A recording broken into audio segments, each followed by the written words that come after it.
Ini hmm, banyak sekali ditemui di klinik ya.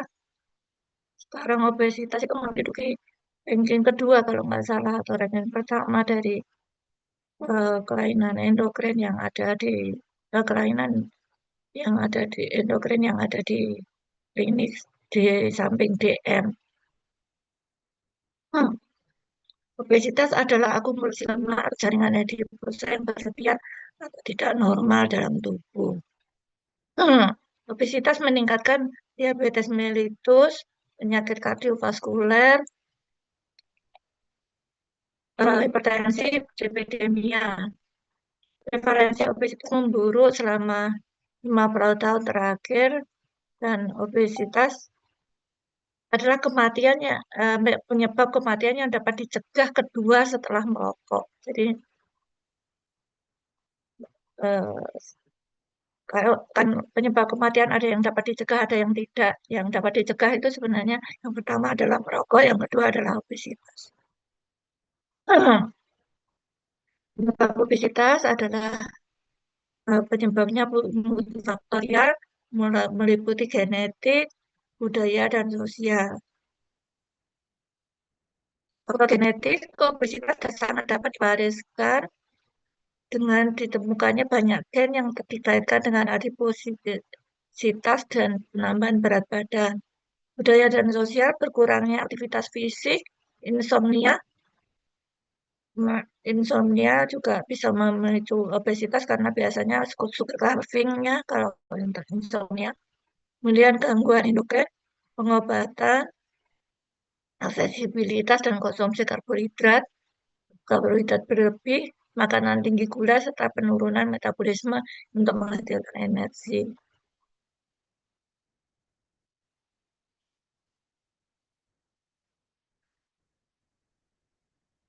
Antropometri konvensional, indeks massa tubuh berat tinggi meter kuadrat untuk BMI itu diperlakukan untuk orang usia dan orang tua karena meskipun IMT normal namun terdapat kelebihan lemak. Hmm. Indeks massa tubuh lebih cocok digunakan untuk menganalisis suatu populasi bukan perorangan. Kalau perorangan itu ada yang kayak CT scan begitu bisa melihat eh, lemak tubuh bagaimana ya. Nah, ini obesitas dari berbagai negara ternyata astagfirullah,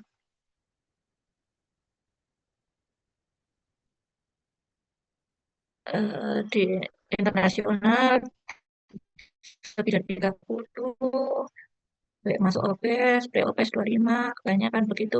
Nah, kalau Asia Pasifik termasuk kita itu 23 sampai 24,5 itu sudah pre-obes.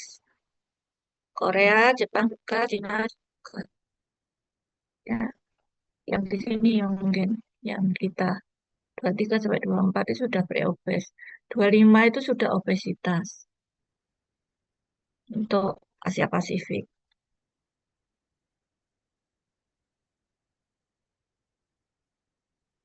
Untuk eh, BMI kalkulator ini yang bisa lengkap jadi eh, beratnya berapa, tingginya berapa, eh, umur dan berat badannya berapa nanti masuk ke dalam kategori apa itu. Jadi bisa dikalkulasi di sini. Itu saya kira Anda sudah tahu.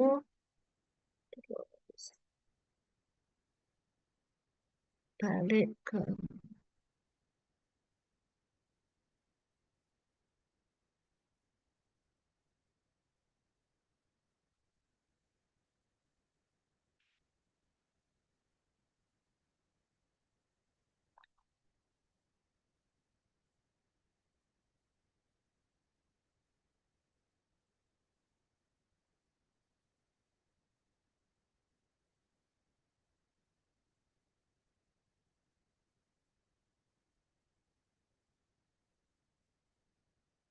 Ini hasilnya bisa seperti ini.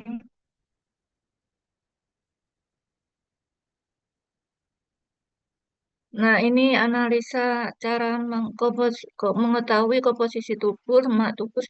Ini analisa bioelektrik kali ini tanya di kemarin waktu apa?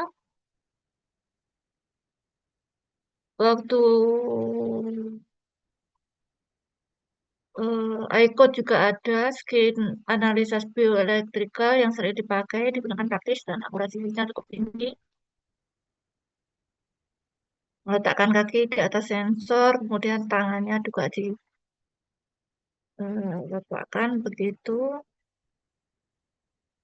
Kemudian skin test juga bisa untuk melihat lemak di bawah kulit. Kemudian ada DEXA, bahkan di sinar X-ray. Hasil X-ray menggambarkan kadar lemak secara detail karena X-ray serat mungkin pengukuran secara bisa sejauh ini DEXA itu yang paling akurat.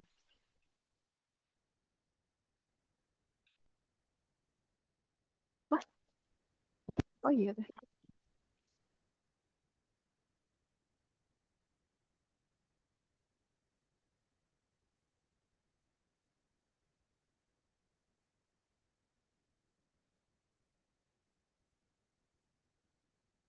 Yang bahaya itu adalah yang merah-merah ini adalah persentase fat yang lebih banyak.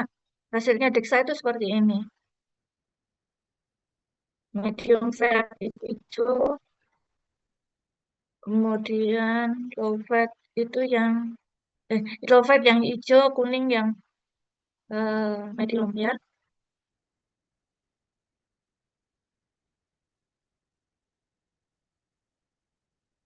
Ini body fat eh, standar dari orang dewasa pada usia 90 di usia usia dan jenis kelaminnya berbeda, nanti bisa dilihat sendiri masuk mana. Nah, memang body fat itu terutama adalah pada orang dewasa ya.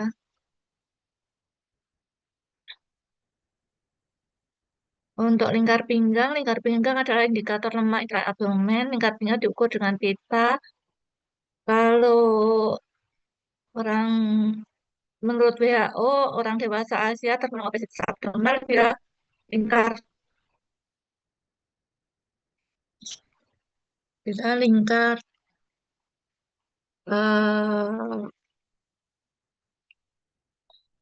bentar,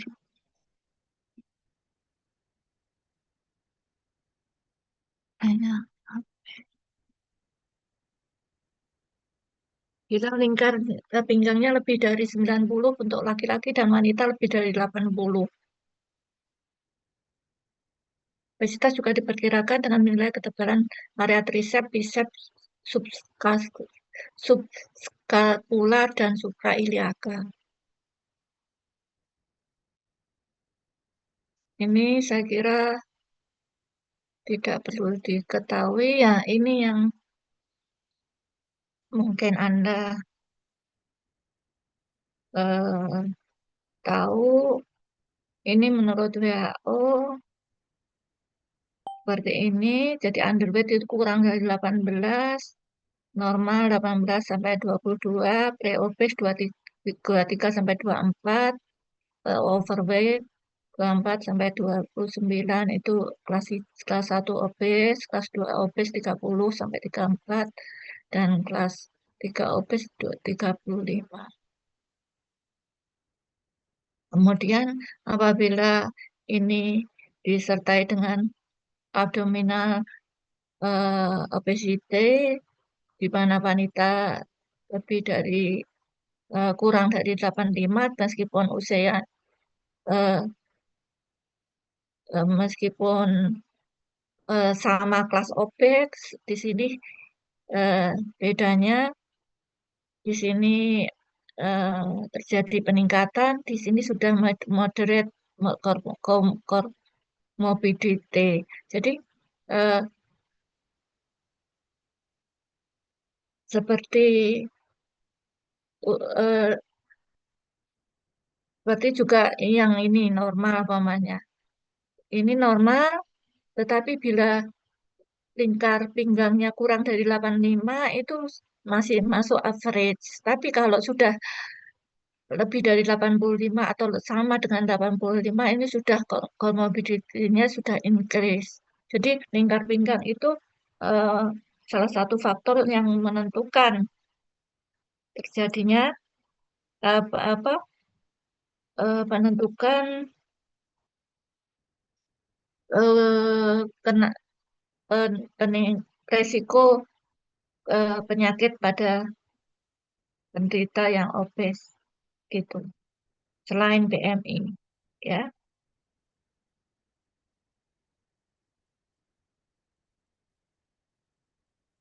Hubungan obesitas dengan kesehatan umum, high fat diet bisa menyebabkan fat accumulation. Kemudian fat accumulation itu menjadi eh, bisa mengeluarkan adipokin, proinflamasi sitokin dan mitogenic faktor. Ini karena masuknya adalah leptin, adiponektin, TNF-alfa, IL-6 dan IL-8, FFA, dan ROS. Ini menyebabkan insulin resisten, leptin resisten. Kalau ada leptin resisten, orang yang lapar terus. Lipotoxicity, dyslipidemia, fibrogenesis, pancreatic beta defisiensi ini juga memicu terjadinya diabetes.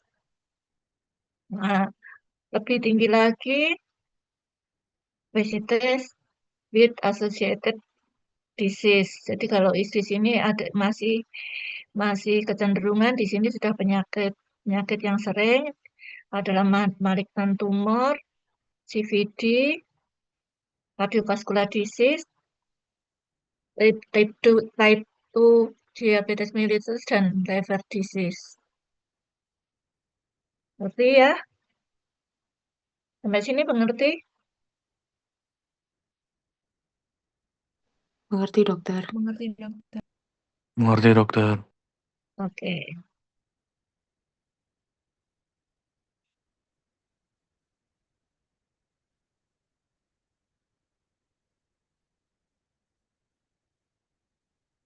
Eh, Obesitas terutama terjadi karena imbalan antara kalori intake dan energi yang dikeluarkan. Energi intake eh, yang ketika energi intake itu lebih ya dari yang diperlukan, energi itu disimpan dalam bentuk lemak dan glikogen di subcutaneous dan di adipose tisu, subcutaneous, adipose tisu dan organ. Adipose tisu ada dua, white adipose tissue,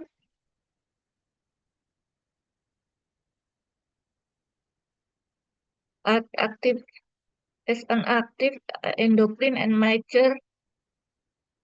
a major and safe lipid storage organ. Jadi yang white adipose tissue ini yang masih baik ya, enggak enggak enggak begitu berbahaya. Tetapi yang brown adipose tissue yang produce heat upon beta adrenergic stimulation called expure proses non adaptive thermogenesis. Yang ini bedanya. In human, white adipose tissue classified into two main deposit, visceral uh, white adipose tissue atau fat and set. Set ini subcutaneous adipose tissue, which have widely studied for association with development of related diseases. Jadi yang white adipose tissue.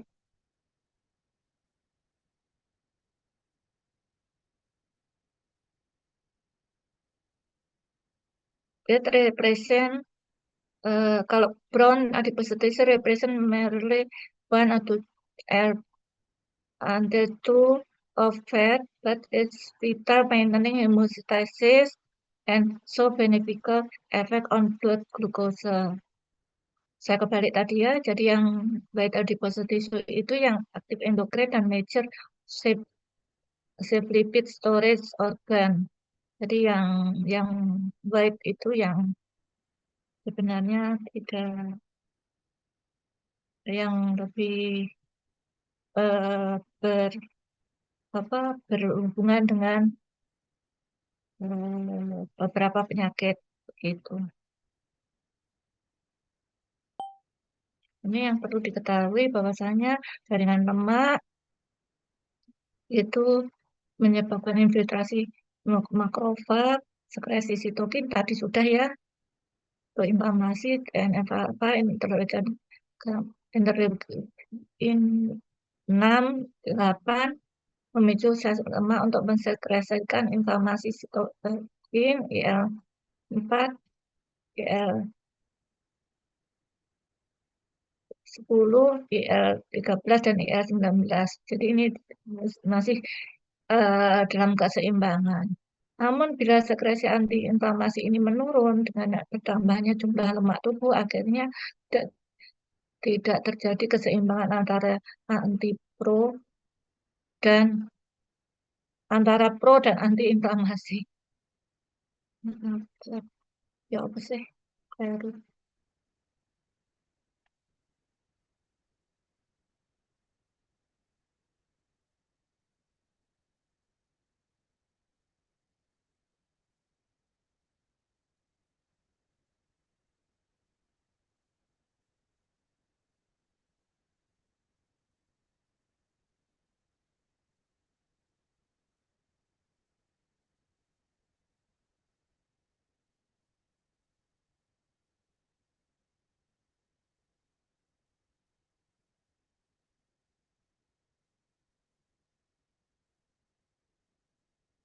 Pro dan antiinflamasi. Jadi ada nanti low grade chronic inflammatory state. Jaringan lemak juga mensekresikan adipokin antara lain leptin, adiponektin, cystatin, resistin dan lain-lain dan bahan-bahan intraseluler matrik. Penumpukan lemak yang berlebihan menyebabkan hiperplasia dan hipertrofi jaringan adiposa yang mengubah sekretom dan metabolit yang dilepaskan mempengaruhi lingkungan mikro sekitarnya. Tidak perlu. Ini sudah ya, jadi seperti ini bahwasanya eh, kenapa sih orang dengan obesitas itu dapat berpengaruh pada penyakit-penyakit kanker, kardiovaskular disease, hipertensi, tipe 2 DM dan non-alkoholik fatty acid. Jadi ber, ber eh, mekanismenya melalui adanya pro-inflammatory faktor, adipokin, dan lipotoxicity.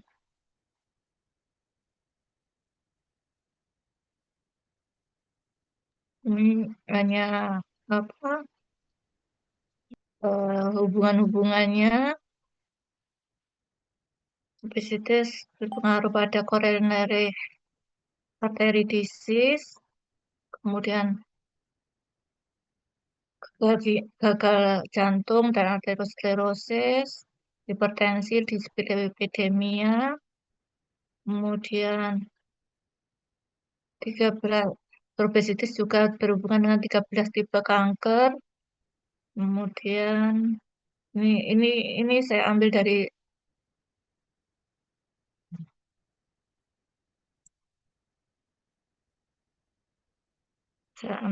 sini ya.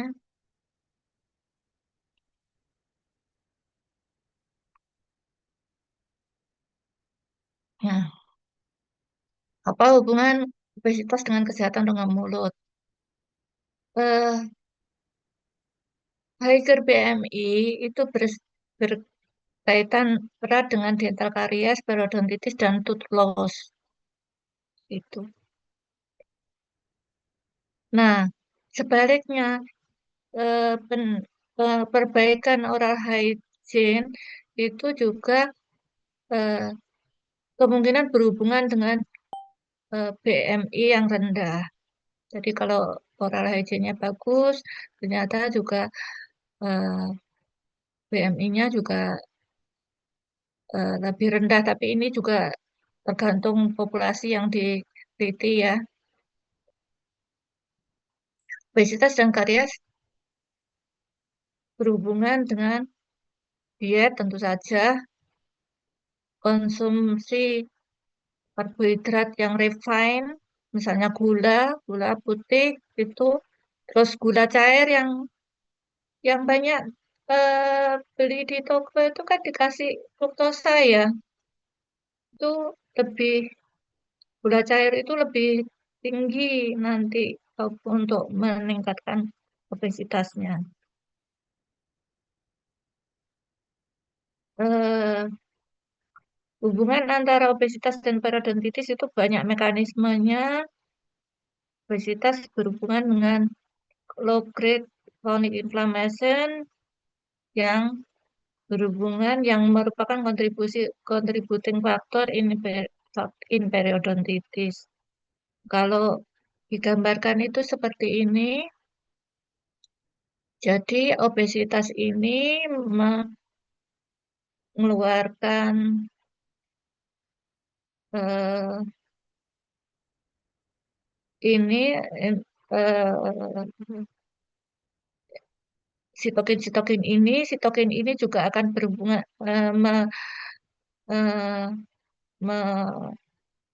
memicu atau mempengaruhi adiposit yang akhirnya berlebihan menyebabkan obesitas. Akhirnya terjadi uncontrolled inflammation, kemudian increase vascular permeability dan collagen fiber breakdown and destruction connective tissue and bone. Nah, akhirnya terjadi periodontal disease. Jadi hubungannya adalah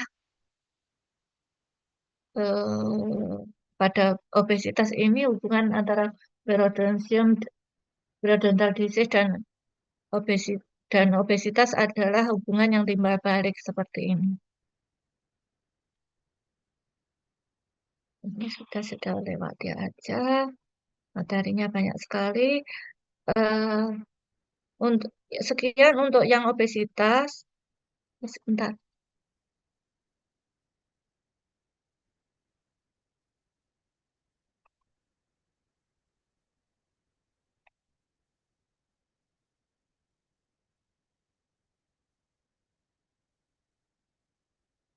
sudah, sudah. Saya kira sudah. Ada yang ditanyakan?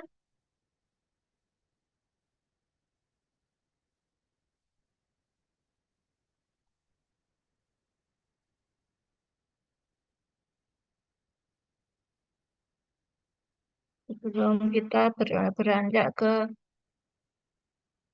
yang lain,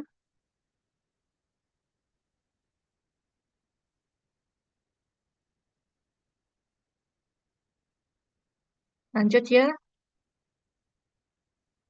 Lanjut dokter. Baik, dokter.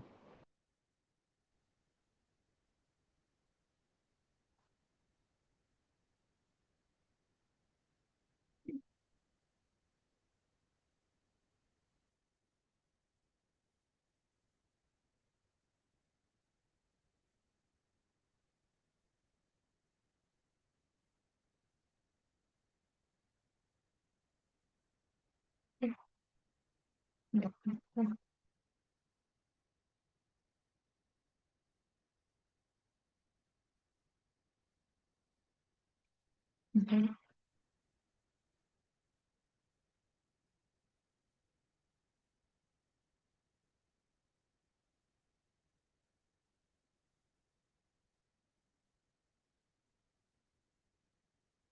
Ini hubungan antara kesehatan rongga mulut dengan kelainan pada saluran pencernaan.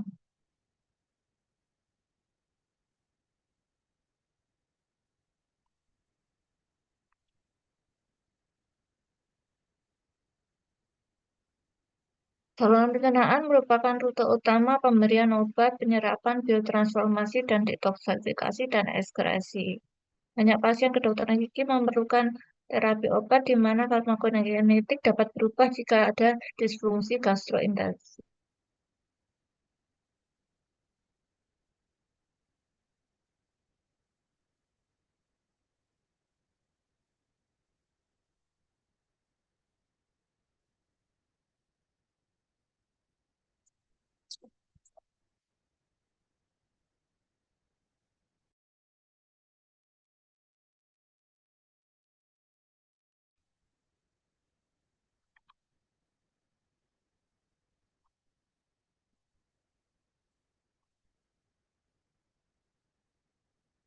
Gangguan saluran cerna atas, saluran cerna bawah, dan gangguan hepatobiliar. Ini kalau kita lihat mukosa lambung itu seperti ini, mungkin di anu apa di anatomi sudah diberikan bahwa ada di dalamnya ada otot-otot yang berlapis-lapis seperti ini, kemudian paling luar adalah ruge mukosa seperti ini, jadi mukosa lambung itu seperti ini, kemudian ada pylori antrum, kemudian pylori sphincter, ini pylorus, duodenum, seperti itu.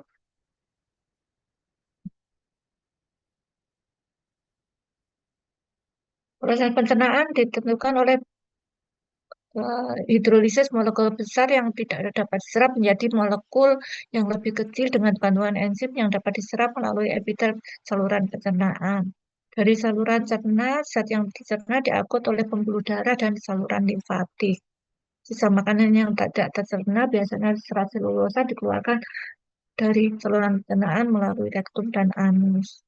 Pencernaan penyerapan zat gizi tergantung pada konsentrasi ion hidrogen pH dalam usus yang optimal, adanya garam mempadu yang terkonjugasi, konsentrasi enzim yang cukup untuk mencerna lemak, protein, dan karbohidrat,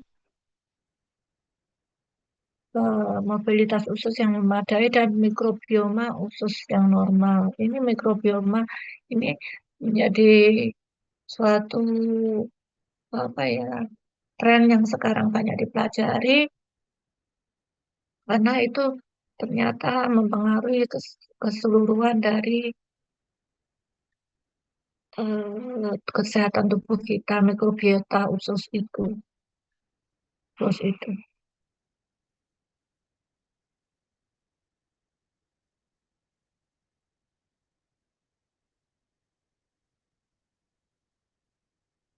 Lambung lambung sendiri mensekresikan HCl untuk membunuh mikroorganisme yang ikut masuk, kemudian mukus yang melapisi lambung, kemudian pepsinogen, proteitik enzim yang mencerna protein, dan intrinsik faktor adalah glycoprotein yang eh, membantu absorpsi dari vitamin B12 dari diet. Lambung juga berfungsi sebagai reservoir dari semi-fluid chyme yang terdiri dari sebagian makanan yang sudah dicerna untuk dikeluarkan ke duodenum pada waktu tertentu. Jadi ingat ya bahwasanya eh, jadi sebagai reservoir juga. Jadi kalau Anda itu kulino makannya banyak, lambung itu karena juga otot, dia juga akan membesar. Kalau terbiasa makannya sedikit ya lambungnya juga akan mengecil begitu. Jadi lebih mudah penuh begitu. Nah, kita lanjutkan dengan GERD. Penyakit-penyakit yang pertama adalah GERD, gastroesophageal reflux disease. GERD adalah asam lambung mengalir kembali ke kerongkongan reflux asam yang menyebabkan gejala seperti mulas, kesulitan menelan, rasa terbakar di tenggorokan yang sering terjadi sehingga mengiritasi lapisannya terkadang menyebabkan peradangan pada kerongkongan pada esofagus maksudnya ya. GERD disebabkan karena sfinkter esofagus bagian bawah tidak menutup dengan baik. Sfinkter esofagus bagian bawah adalah jijikan otot yang menutup lambung dari kerongkongan bila seseorang sedang makan.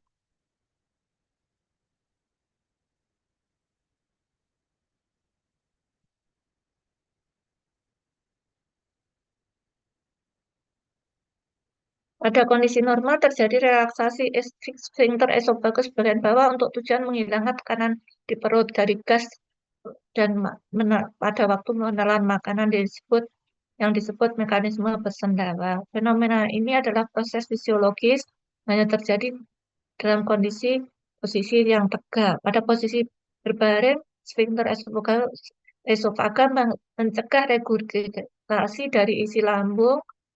Fungsi ini terdiri dari sfinkter esofagus bagian bawah yang internal, kemudian yang di luar oleh diafragma. Ada persimpangan juga membantu fungsi dari penutupan eh, atau mencegah regurgitasi isi lambung tadi.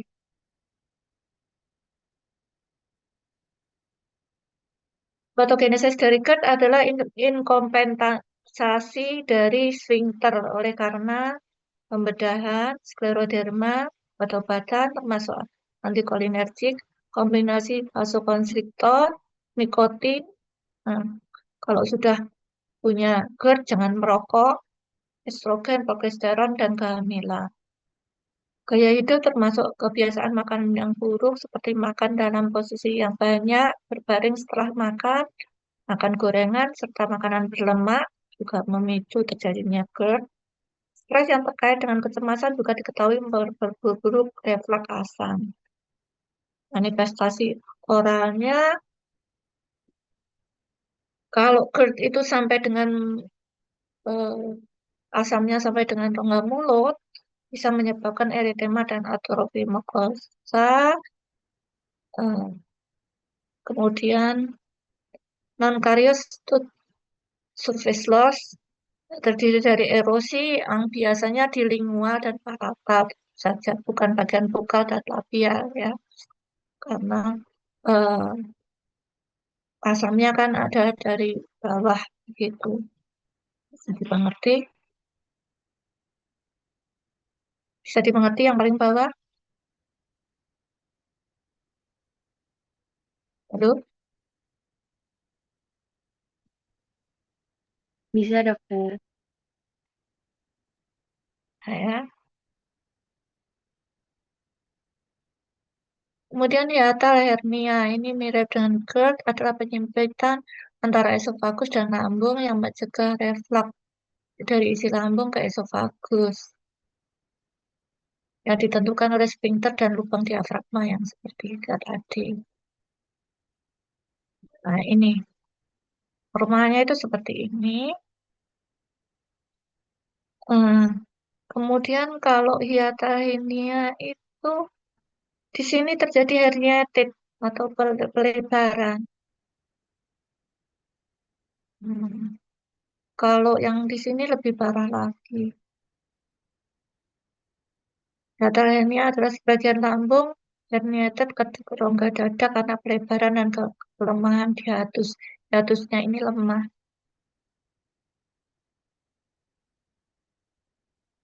Penyebabnya kemungkinannya adalah faktor herediter dan tekanan intraabdominal. Misalnya pada obesitas dan konstipasi. Prevalensi hiatal hernia itu 20-50%, meningkat seiring umur, lumayan tinggi ya. Bila gejalanya tergantung ukuran, bila kecil biasanya no symptom, bila besar gejalanya sama dengan GERD. Manifestasi oralnya juga sama dengan GERD, pada hernia. Kemudian obat-obatan untuk hiatal hernia itu dapat menyebabkan serostomia karena obat.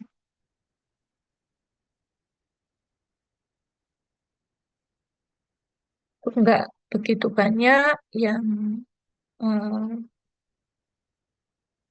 manifestasi di rongga mulutnya. Tentu saja kalau kamu menjumpai pasien dengan GERD, ya tentu saja kita tidak boleh memberikan obat-obatan yang mengiritasi lambung, misalnya vitamin C dengan dosis yang tinggi, vitamin C yang asam.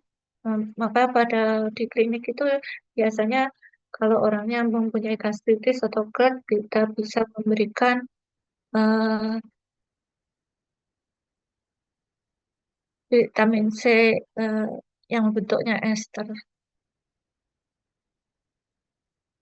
Peptic ulcer disease. Peptic ulcer disease dinamakan juga stomach ulcer, adalah ulcer jinak pada epitel lambung dan duodenum. Penyebab peptic ulcer paling sering adalah Helicobacter pylori.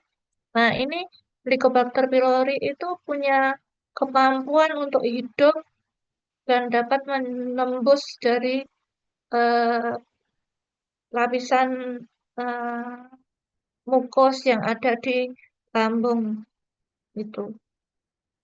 Jadi dapat hidup di lambung dengan pH yang sangat asam, di mana ada HCl itu, dia bisa hidup dan dapat menginfeksi. Kemudian penyakit obat-obat non-steroidal antiinflamasi, juga aspirin.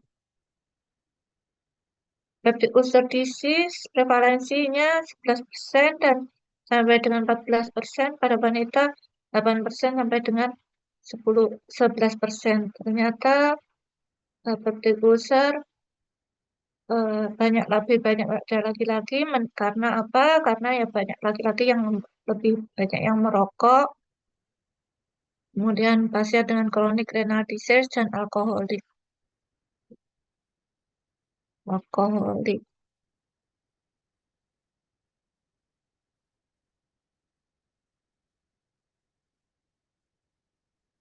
Gastric ulcer secara primer akibat dari perubahan ketahanan mukosa. Kemudian kalau duodenal ulcer berhubungan dengan peningkatan produksi asam. Ini dua hal yang beda. Ya, kalau gastric ulcer itu pada ketahanan mukosanya, kalau duodenal ulcer pada peningkatan produksi asam. Bila produksi asamnya sangat tinggi, maka dia bisa mengalir ke duodenum, maka bisa terjadi ulcer pada duodenumnya.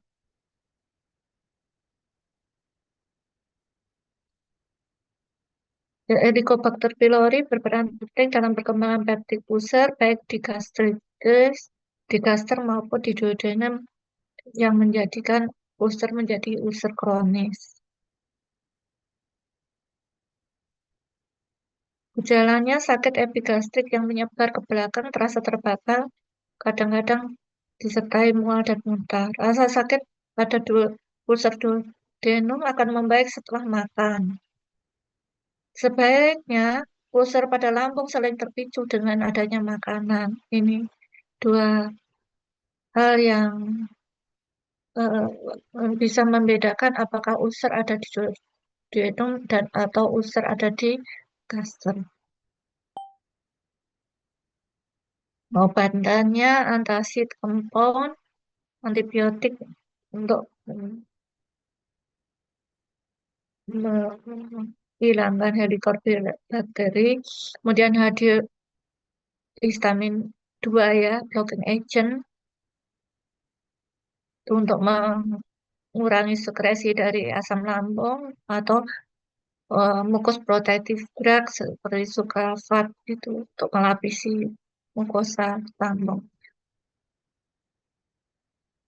Oral manifestation jadi biasanya Kak, terjadi anemi disebabkan karena perdarahan gastrointestinal yang dapat memperparah recurrent atau stomatitis, kemudian depabilisasi pada dorsum lidah yang sakit. Helicobacter pylori dapat menyebabkan infeksi sekunder pada recurrent atau stomatitis. Jadi kalau ada reflux, helicobacter helicobacterinya ikut tersangkut pada asam lambungnya, maka bisa menjadi infeksi sekunder. Hiposalivasi dan xerostomia sering ditemukan obat-obat pada pasien yang memakai obat antikolinergik atau simetidin. Perawatan kedokteran gigi pada pasien dengan penyakit saluran cerna bagian atas, dokter harus menghindari obat yang mencetuskan ulcer seperti aspirin dan nonsteroidal antiinflamasi yang lain.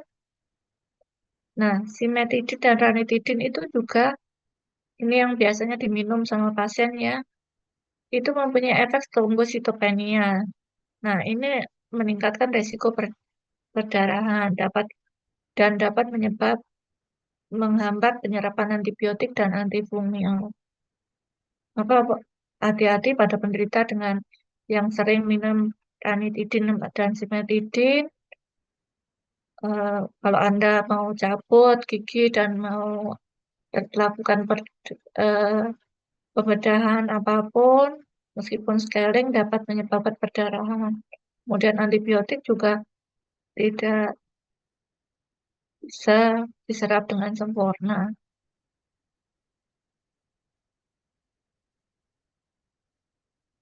Nah, ada pertanyaan? Kalau ada pertanyaan, raise hand ya.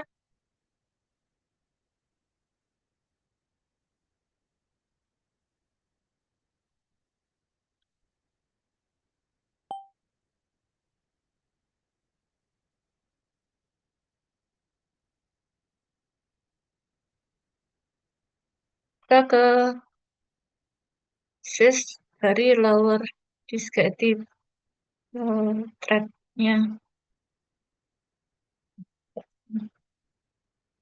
Yang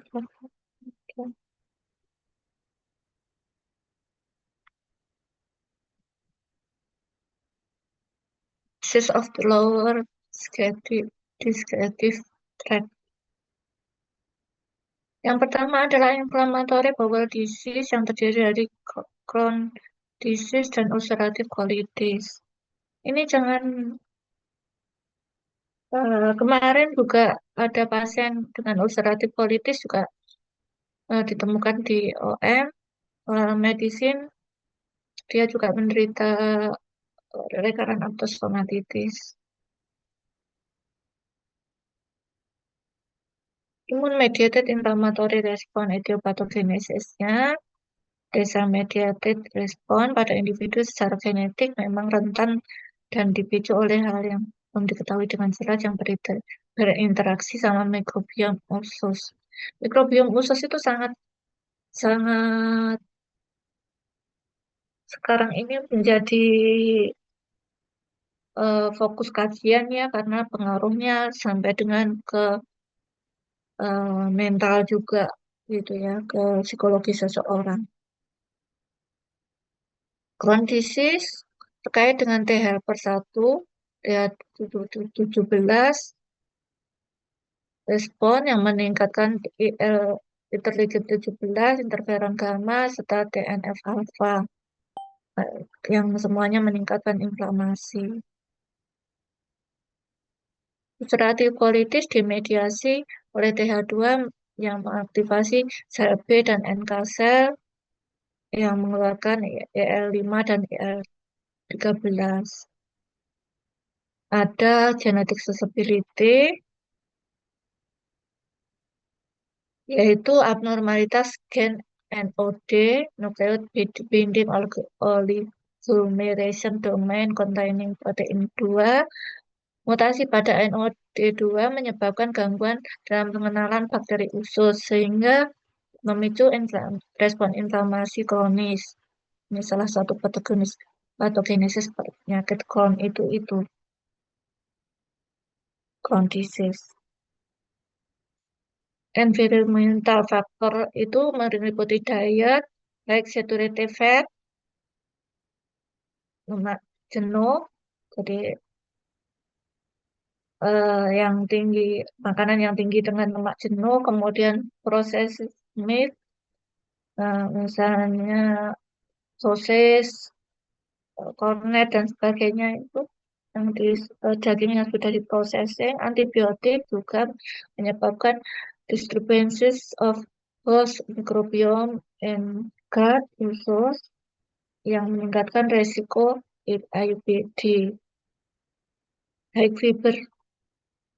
fiber diet decrease the risk of Crohn diseases. Kita sekarang belajar mengenai ulcerative colitis dan secara spesifik, ulcerative colitis adalah chronic tissue distraction inflammatory bowel disease of autoimmune. Sering pada rektum, tapi juga sampai dengan proximal kolon, makroskopisnya ulcerative colitis yang ringan bila dilakukan apa itu dilihat dengan endoskopi itu mukosanya tampak granulat. Kalau ulcerative colitis yang parah, mukosanya banyak stripping, melupas darah dan membesar. Ulcer bisa membesar jika ada sekunder infeksi. Jalannya sakit perut terutama sebelum BAB, perdarahan rektal, diare yang berdarah. Pasien biasa mengalami 5-8 kali dalam 24 jam termasuk pada malam hari. Jadi mengganggu tidur juga. Manifestasi ekstraintestinalnya adalah erythema nodosum. Erythema nodosum itu apa? Adalah red swollen nodule in thigh and leg, ocular cyst such as episcleritis, uveitis, corneal ulcer, and rhinitis. Kemudian joint symptom usually affecting the ankle, knees, and wrists. Laboratorinya blood loss menyebabkan microcytic hypochromic anemia yang bisa menyebabkan angular cheilitis, kemudian leukocytosis occur on inactive diseases, electrolyte imbalance, hypoalbuminemia, and low serum magnesium potassium level with severe diarrhea.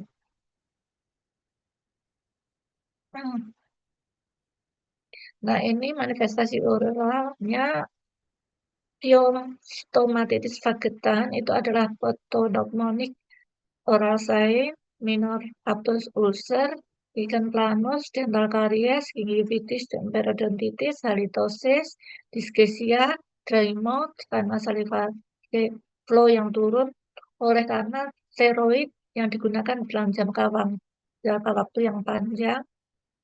Nah, steroid juga menyebabkan dry mouth ya. Kemudian tongue coating.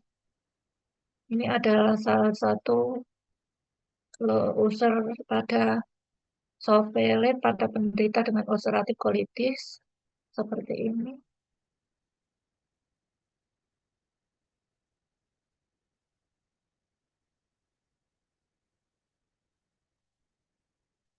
Yang 1, 2, 3 ini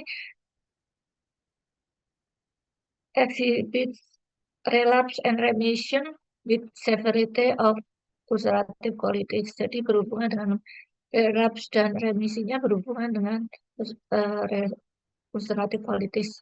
Jadi ulcerative colitis sendiri kan kambuhan gitu ya. Jadi kalau dia pas kambuh ya muncul lagi. Piostomatitis vagetans itu apa? Piostomatitis vagetans sering pada dewasa muda, dominan pada pria. Lesi awal berbentuk abses dengan diameter 2-5 mili, sekitar kemerahan, erosi, menyatu membentuk gambaran snail track. Kadang-kadang lesi eksopilik gambarannya vegetative appearance seperti tanaman begitu. Permukaan mukosa dilapisi pseudomembran kuning krem yang dapat terlepas membentuk ulcer kecil dan erosi yang dangkal. Sering terjadi pada mukosa labial Bukan mukosa, hard and soft palate, gusi, dan jarang pada mukosa mulut.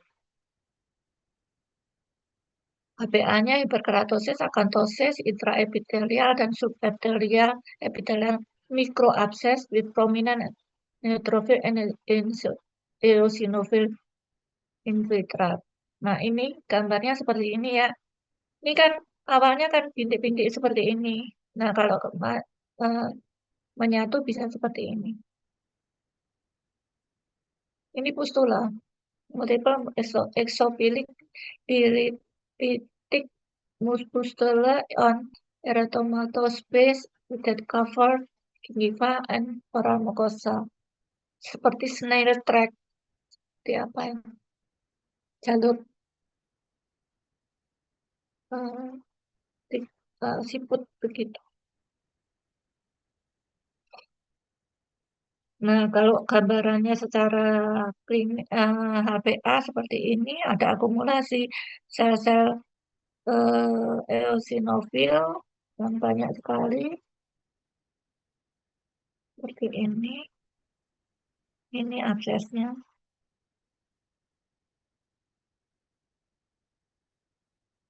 Jadi di bawah abses ini ya, seperti ini. Ini mikroabses kecil itu. Kemudian Crohn disease adalah penyakit inflamasi yang mengenai baik usus besar maupun usus halus di bagian manifold manapun. Manifestasi bisa didapatkan di sepanjang saluran cerna dari rongga mulut sampai dengan anus. HPA-nya adalah infiltrat inflamasi pada lapisan usus yang terkena khususnya pada lamina propria. Infiltrat terdiri dari sel plasma dan limfosit.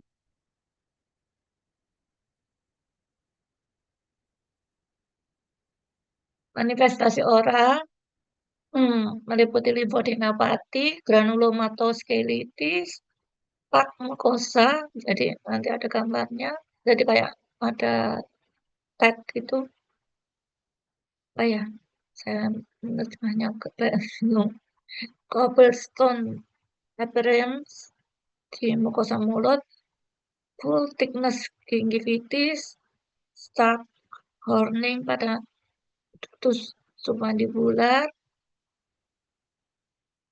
fibrosis yang berbentuk pita, ulcerasi oral, piostomatitis pagetan juga, pseudostomatitis pagetans, kemudian stomatitis gangrenomus, gangrenosum, kemudian staphylococcus mucositis. Hmm.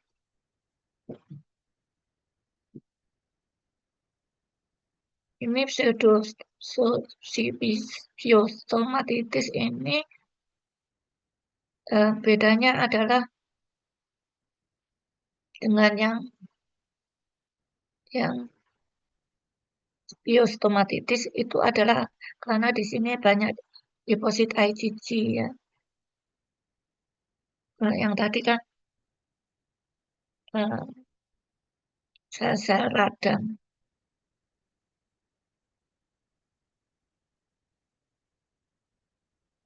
Kemudian Staphylococcus mucositis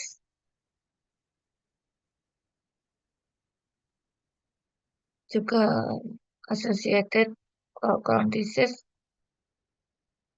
oral present span oral erythematous stomatitis.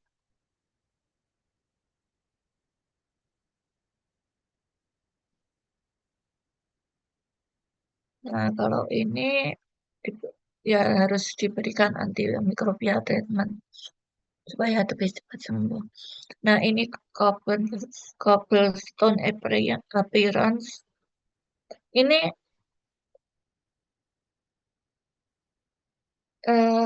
seperti batu-batu gitu loh, ya, cobblestone appearance. Ini juga sering gambaran seperti ini saya dapatkan pada penderita dengan memakai behel atau bracket juga sering, tapi pada penderita ini tidak tidak tidak pakai bracket, tapi muncul seperti ini. Hmm, mungkin kalau memakai bracket ya karena adanya hiperplasi dari jaringan eh, jaringan ikatnya, tapi kalau ini ya tadi seperti tadi ya PA-nya adalah karena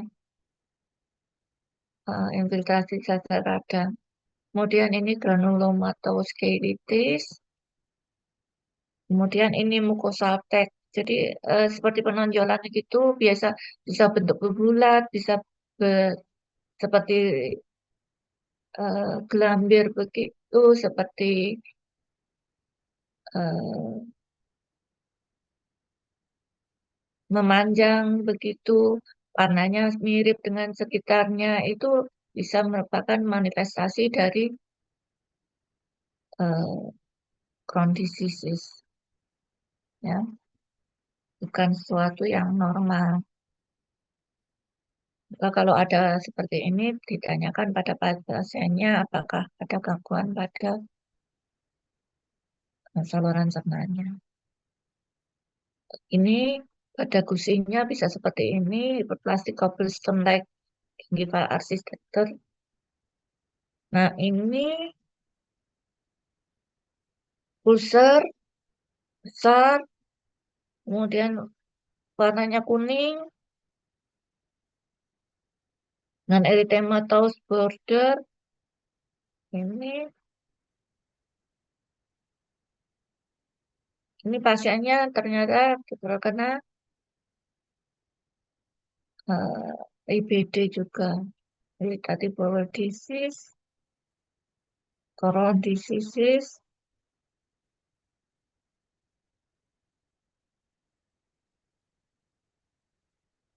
gitu.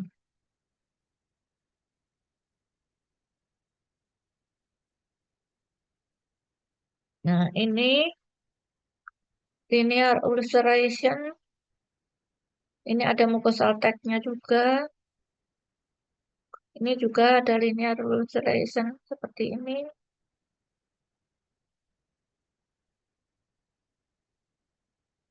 Ini pada IBD juga. Kemudian ini Staphylococcus mucositis. Kalau ini mucositis karena Staphylococcus.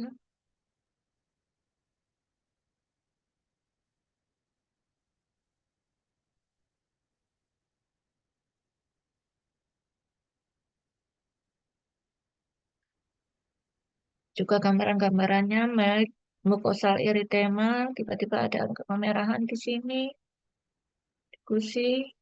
Kemudian ini juga, kemudian nodular swelling interdental papil. Ini ulceration gingival ulcer di sini.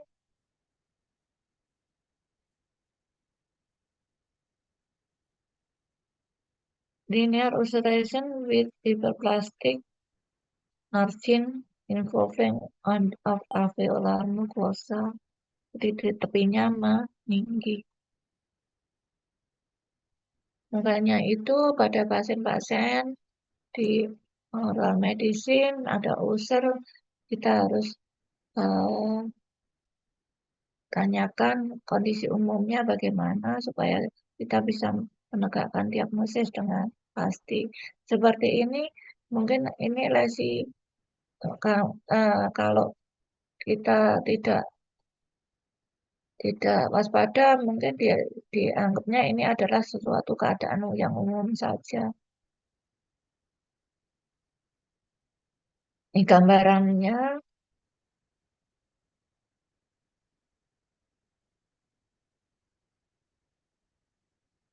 banyak sekali sel-sel radang atau patologi dari eh, mandibular pasien tadi itu seperti ini.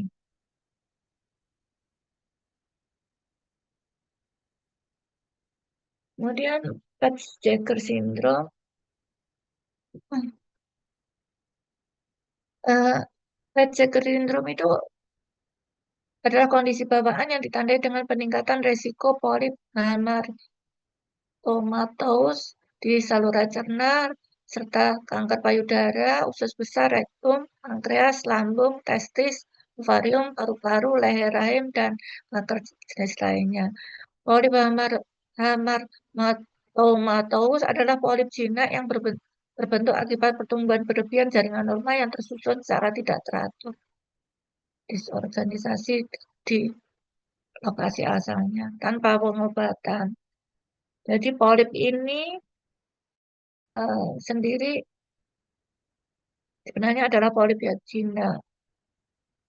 Tanpa pengobatan, resiko kanker pada penderita PCS sampai dengan bila tanpa pengobatan, resiko kanker pada penderita PCS sampai dengan 93%. Hamartomatous polip sering berkembang pada di usus kecil, usus besar, dan dapat menyebabkan bleeding dan blokade pada usus. Tanda dari Peutz-Jeghers syndrome dapat muncul pada masa anak-anak, hiperpigmentasi subkutan berupa bintik-bintik biru dan coklat tua, terutama sekitar mulut, bibir, jari tangan, dan kaki. Bintik-bintik umumnya muncul pada masa anak-anak dan sering memudar seiring usia. Pada orang dewasa dengan PCR baru didiagnosis menderita kanker. PCS itu disebabkan karena mutasi dari gen STK11 yang dikenal juga dengan LKB1 gen, and possible that there are other gen involved. PCS is inherited in an autosomal dominant, tapi juga bisa mutasi pada genetik pada orang tersebut. Yang inherited pada umur 10 tahun biasanya timbul pada gejala saluran cerna. Nah ini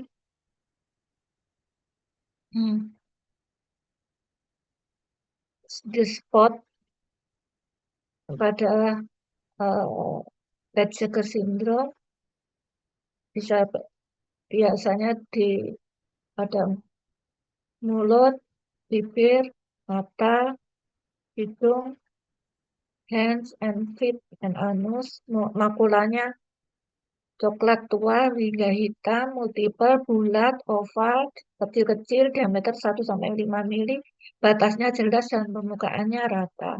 Ini mungkin bisa dibedakan dengan Addison disease yang kemarin yang batasnya diffuse ya. Jadi ini bentuknya jelas begitu.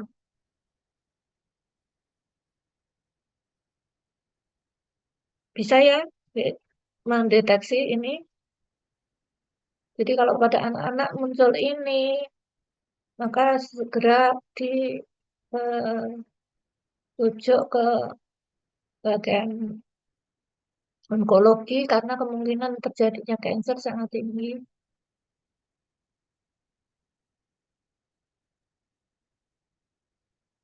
Hmm.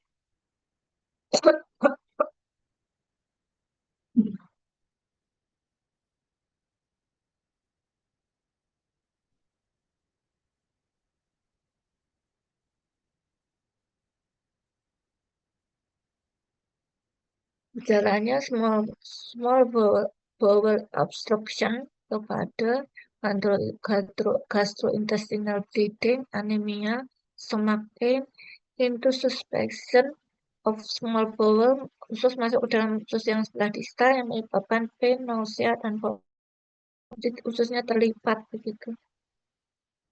Ini karena pada gerakan peristaltik di sini akhirnya melipat. Pada manajemen pada PX dengan gejala tersebut adalah deteksi dini kanker sangat disarankan untuk deteksi genetik, mamografi, ultrasonografi, pap smear, bahkan diperlukan biopsi dari uterus. Lagi tentang gejala pada penyakit saluran cerna. Ada pertanyaan? Kalau ada pertanyaan, selalu tidak ada sih. Masih ada dua loh.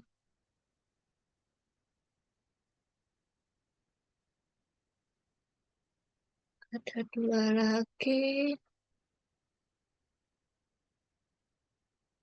Materinya memang saya kebagian banyak, tapi ininya sedikit.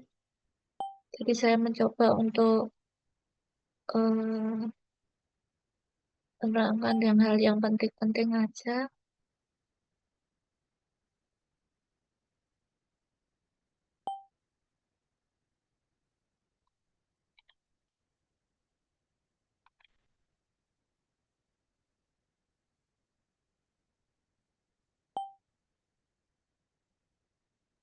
Lanjut ya, lanjut. Baik, dokter.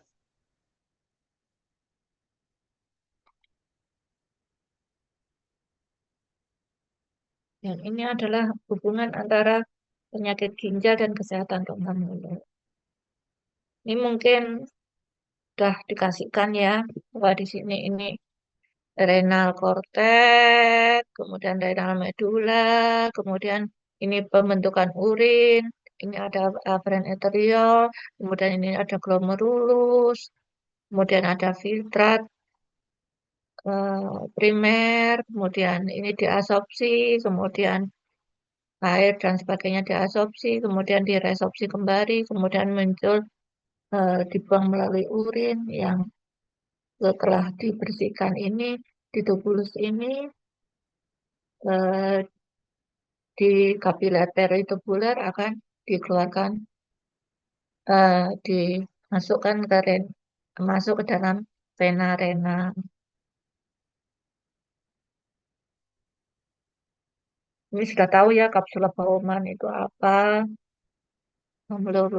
glomerular kap, eh, kapiler itu apa, deteksinya. Timbangan asam basa dipertahankan oleh buffer respirasi jumlah asam basa yang dikeluarkan oleh urin. Dalam kondisi normal, asam endogenes diekspresikan melalui urin.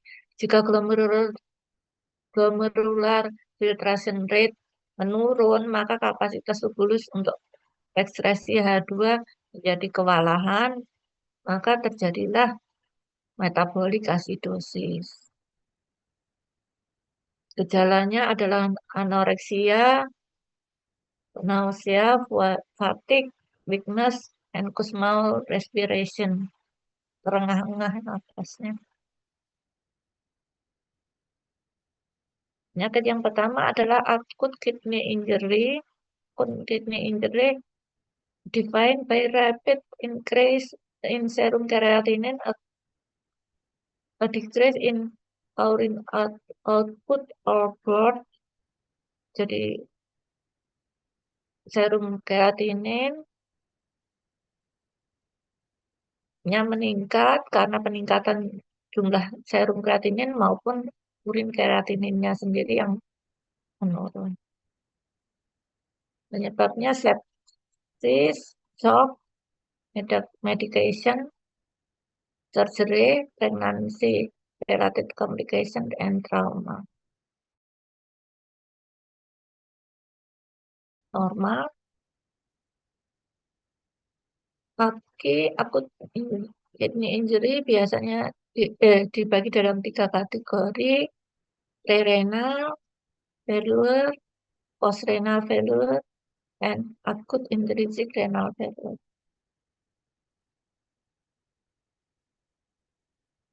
Pre-renal aki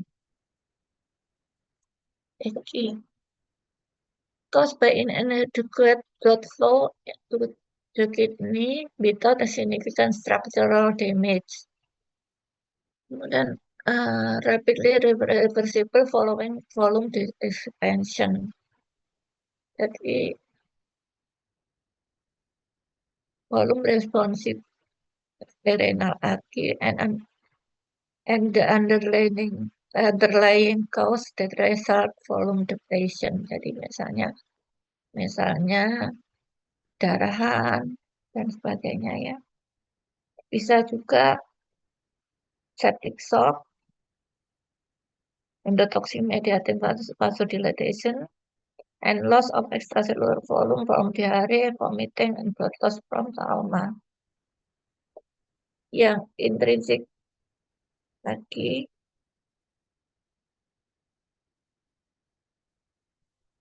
acute tubular necrosis, characteristic by structural kidney damage, which is not rapidly reversible by correcting underlying causal condition.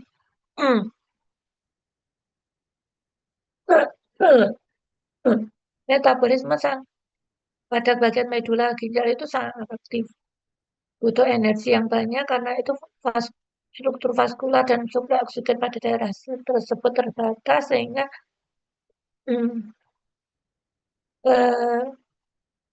cellular kidney injury sehingga peka atau sangat susceptible itu apa ya? Peka terhadap kerusakan ginjal seluler.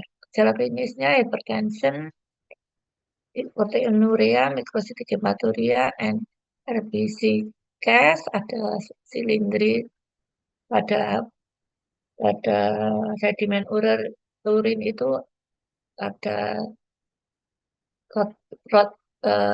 red blood cell test atau silinder itu sedimen urin.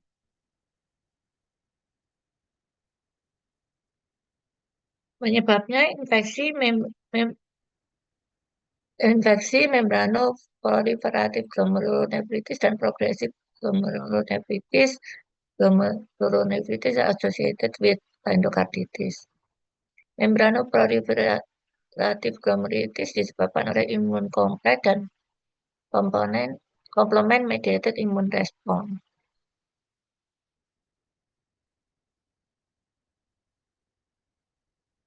Akut intrinsic failure paling banyak disebabkan oleh tubular interstitial, termasuk interstitial nephritis dan ATN disorder, lebih dari 75% kasus. Interstitial nephritis disebabkan oleh infiltrative disease, lymphoma, sarkoidosis, dan infection.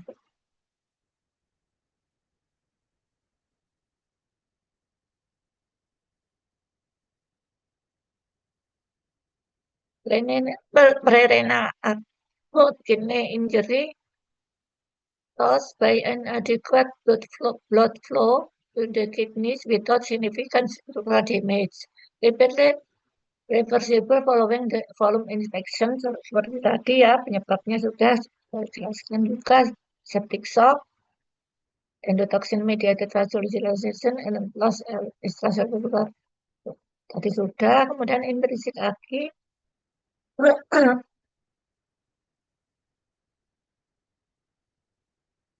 Ini tadi sudah. Oh, ini chronic kidney disease.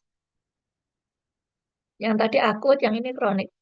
Kelompok risiko tinggi yaitu individual with hypertension and diabetes mellitus. Hal lain yang meningkatkan risiko chronic kidney disease adalah resistant smoking, heroin, cocaine, and methamphetamine. Mengingat peningkatan insiden CKD, screening penyakit ginjal seharusnya tidak dilakukan pada populasi yang hanya diabetes mellitus dan hipertensi saja. Jadi smoking juga. Screeningnya gampang, cuma protein urin aja di atas 300 mg per gram kreatinin. Resiko tinggi terhadap jadinya tahap akhir dari penyakit ginjal, dan stage renal disease dan meningkatkan kematian akibat penyakit kardiovaskular.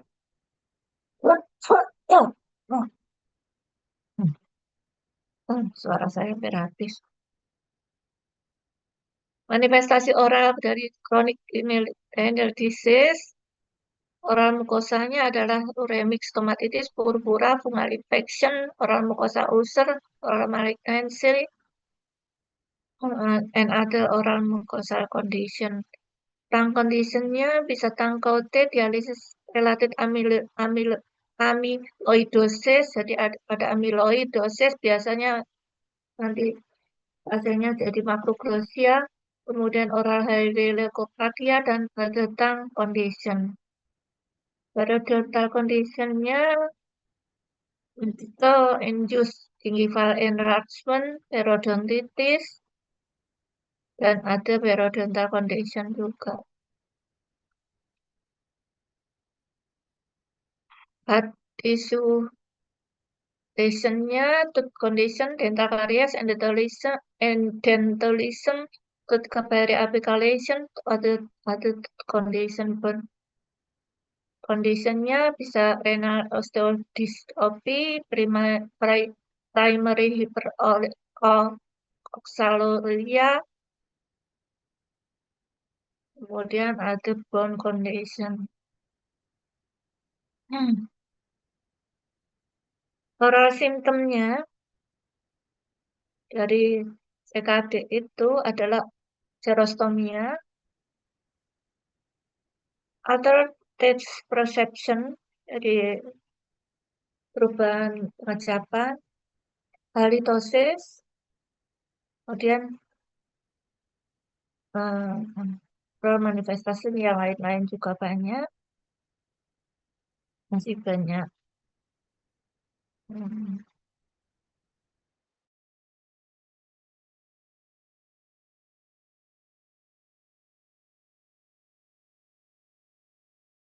To the patient himself. Jadi simptom itu adalah keluhan pasien, ya, subjektif. Sign itu adalah manifestasi of disease that the physician perceive. The sign is objective evidence of the disease. Supaya Anda bisa tahu bahwa apa sih sign dan apa simptom.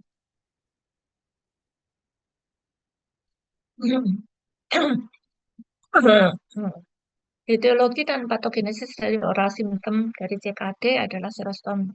Yang pertama, xerostomia itu disebabkan karena medikasi, decrease of fluid intake, and polyuria, stress and depression. Jadi xerostomia ada mekanisme contributing to xerostomia, or reduced salivary flow, change in salivary chemical composition, fibrosis and atrophy of minor salivary gland, and damage to salivary gland cell.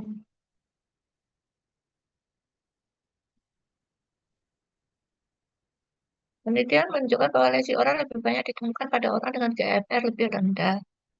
Lesi oral dapat menjadi indikator awal dari penurunan GFR dan prediktor untuk penyakit ginjal di masa depan. Karena pasien dengan penyakit ginjal mengalami kondisi sistemik yang menurun, maka dokter gigi harus dapat bekerja sama secara multidisiplin dengan nefrologis dari pasien untuk menjaga kesehatan pasien dengan meminimalisir resiko komplikasi dan memberikan pelayanan yang terbaik.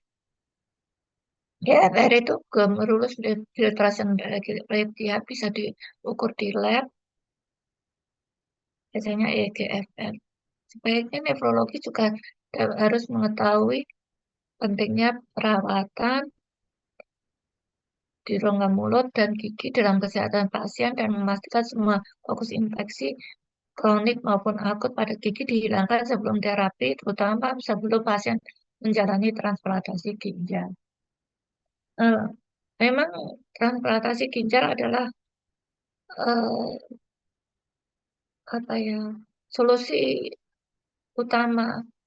Kalau hemodialisis kan hanya untuk memperpanjang umur saja dari pasien.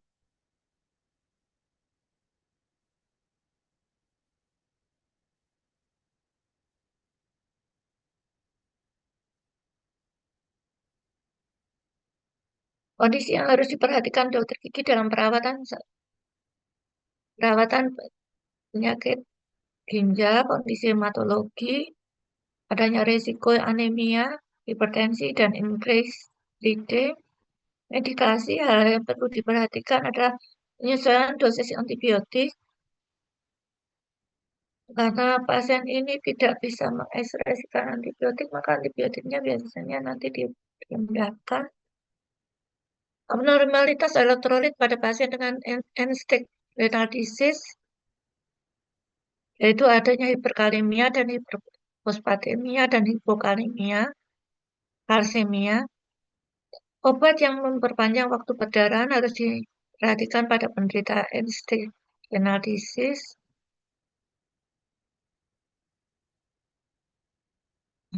Karena memang sudah terjadi resiko bleeding, klinisi harus menghindari pemberian obat yang nefrotoksik atau menjadi nefrotoksik karena akumulasi dan pemanjangan kadar obat dalam plasma dengan pada pasien dengan penyakit ginjal.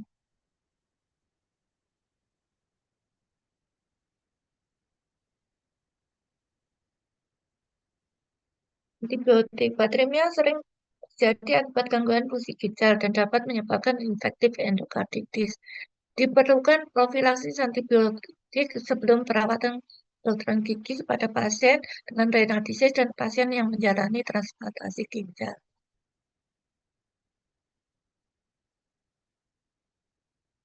Non-steroidal anti-inflammatory drug seperti golongan diclofenac dapat digunakan, namun penggunaan jangka panjang dan dosis besar dapat menginduksi hiperkalemia dan hipertensi dan asidosis, memperparah gagal ginjal kronis.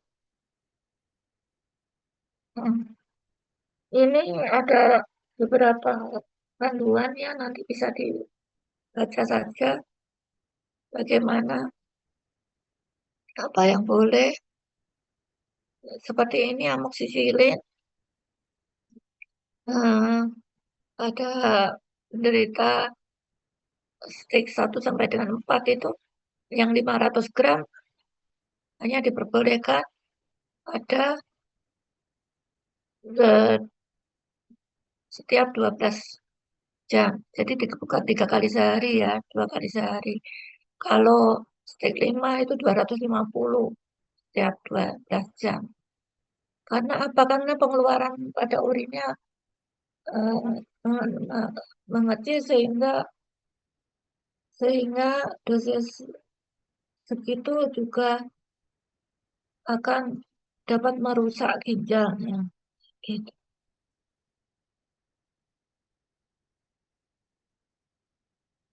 Ini tadi sudah. Ini EGFR 10 sampai 50 mili.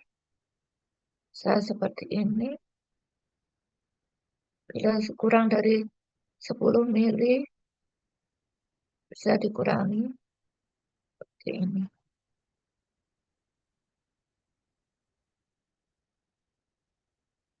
Ada yang ditanyakan?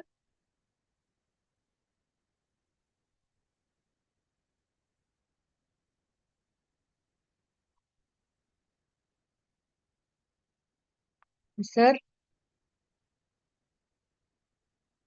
Surgical treatment usually require to restore physiologic function.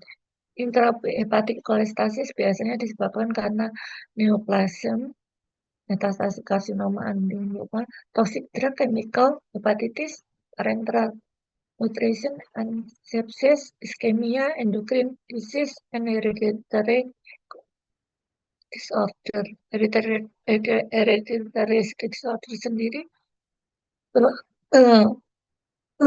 Hipertensi familial intrahepatic cholestasis banyak contohnya bisa dibaca sendiri. Suara saya sudah mulai habis.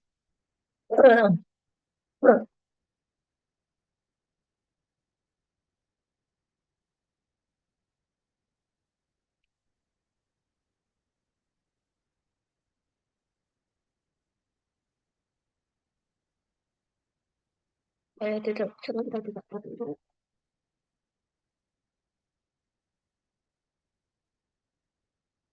Ini ada unconjugated bilirubinemia. Jadi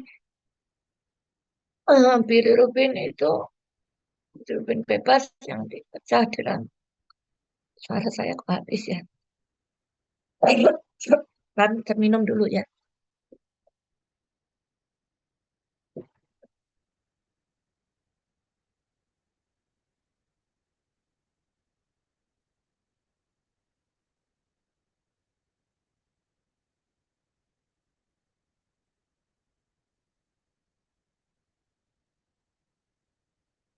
Hmm. Hmm.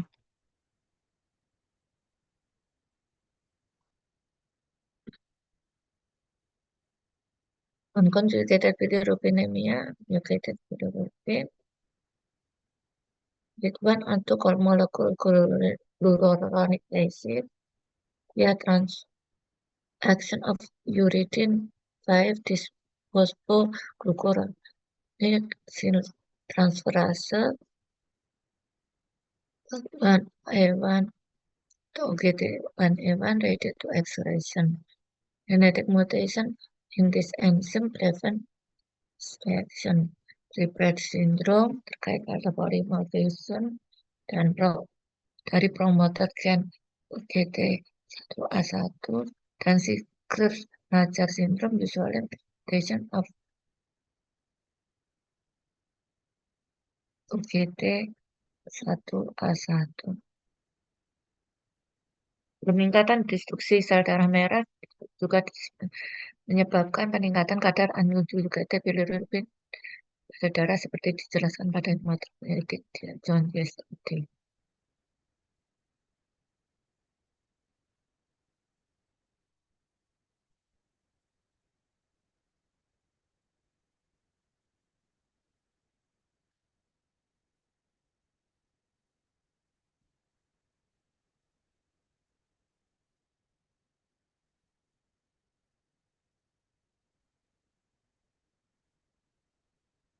Alcoholic liver disease atau ALD, regular alcohol use menyebabkan fatty liver, steatosis, fatty liver, alcoholic hepatitis, dan cirrhosis. Alcoholic hepatitis, acute inflammation of the liver, itu meliputi 64% dari kematian akibat liver disease. Diabetes disisinya pattern of drinking,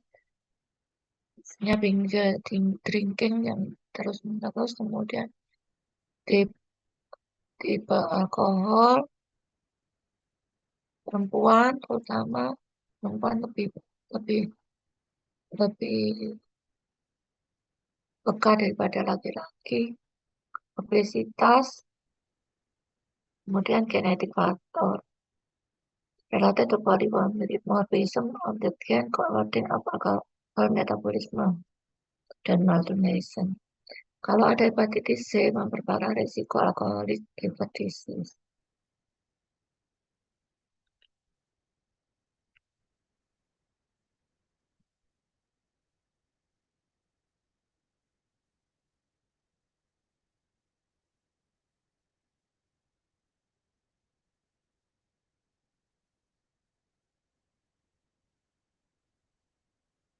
Drug-induced hepatotoxic.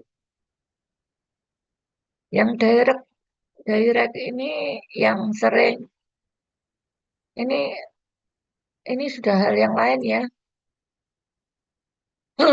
Ini obat-obatan yang menyebabkan kerusakan pada liver, itu biasanya secara langsung, yang reaksi idiosin klasik ini yang bisa muncul tanpa ada suara kuntek. Tanpa penyebab yang jelas, kemudian yang indirect ini tidak tidak secara tidak langsung. Ingat ya, kalau seperti acetaminophen itu dapat merusak liver secara langsung.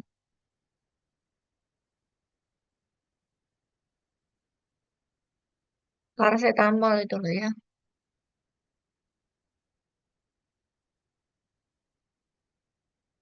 Peran dokter gigi adalah mengenali gejala klinis jaundice dan merujuk dan untuk mendapatkan diagnosis dan penanganan bila kadar serum bilirubin lebih dari 3 mili desiliter, yellow pigmentation of the mucosa may also observe accompanied by spontaneous and scleral jaundice. Gejala lainnya adalah clotting factor deficiency. Nah, seperti tadi kan kalau liver itu kan memproduksi clotting factor ya. Jadi kalau ada gejala lainnya adalah clotting factor defisiensi bisa menyebabkan intraoral dan intraoral petechiae, gemose, dan gingival clavicular hemorrhagi, ada perdarahan. Kemudian malnutrition, vitamin defisiensi, dan anemia bisa menyebabkan pelet, pucat, angular cheilitis, dan glossitis. Komunikasi yang baik dengan dokter yang merawat sangat dibutuhkan pasien jika pasien melakukan perawatan kedokteran gigi. Liver cirrhosis. Cirrhosis adalah necroinflammation dan fibrogenesis. Ini seperti ini.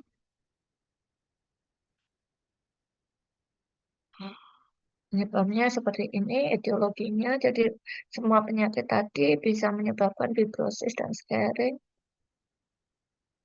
Scarring pada liver yang akan menyebabkan seperti ini semuanya. Asites, cutaneous bacterial peritonitis, esophageal varices, kemudian hepatic encephalopathy, hepatorenal syndrome, hepatopulmonary syndrome, hepatocellular carcinoma.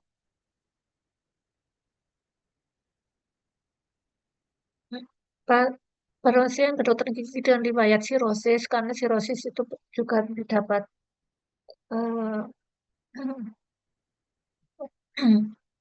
jika belum parah dapat sembuh atau sudah menjalani transplantasi liver, membutuhkan pemeriksaan faktor koagulasi. Jika diperlukan, dapat diberikan fresh frozen plasma atau platelet. Penurunan kapasitas detoksifikasi obat sehingga obat atau toksin dapat terakumulasi. Kemudian encephalopathy karena peningkatan amonia, incomplete detoxification of nitrogenous waste. Jadi sampah-sampah nitrogen itu tidak bisa didetoksifikasi di liver. Gangguan enzim hati dapat menyebabkan peningkatan maupun penurunan dosis dari beberapa obat. Kemudian asites itu menyebabkan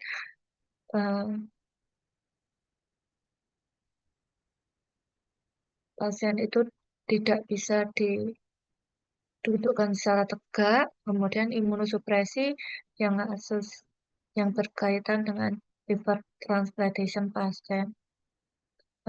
Pada pasien liver transplantation kan biasanya diberikan obat-obatan sitotoksik maupun imunosupresi.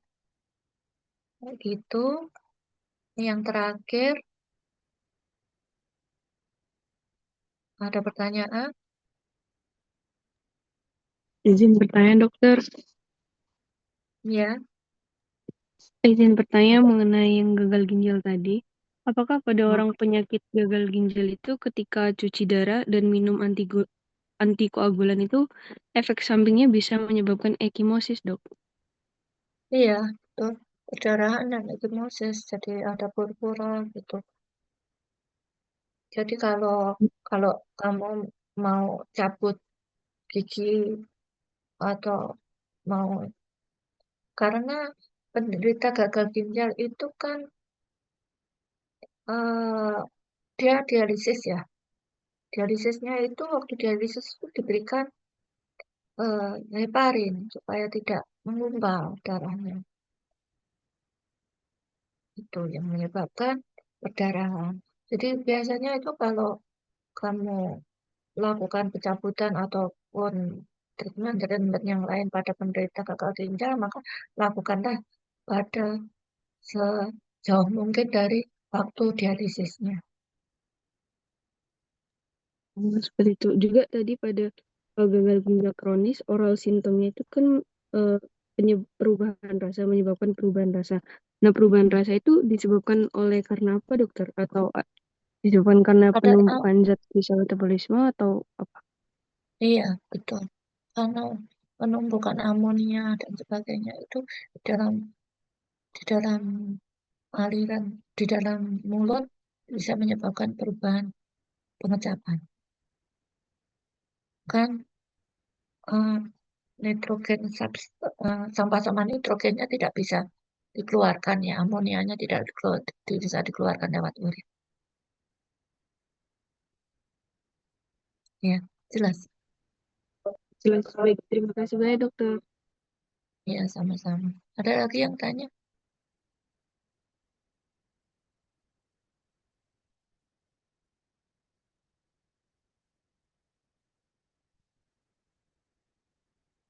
Kalau tidak ada suara saya juga sudah habis memang ketenggorokannya